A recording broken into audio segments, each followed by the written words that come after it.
do you wear that is always in pair? Go! Dapat uupo. Ayan, okay? So, parehong shoes, tama po. So, paunahan ng pag-upo, paunahan ng pag-shove, okay? Alright, balik na po sa ating mga linya.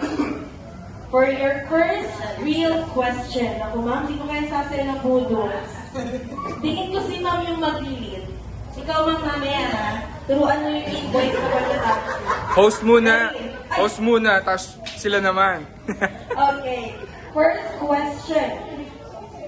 Bukod sa singsing at kwintas, saan pwedeng ilagay bilang palamuti ang brilyante? Go!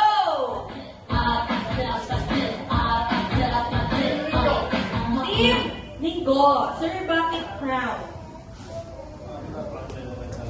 Ayun, may mga diamonds ang crown. Congratulations! 1 point! Wala kayong crown? Nako, Ate Marie, hindi mo sila binigyan ng crown. Baka nasa inyo po yung crown. Ayan,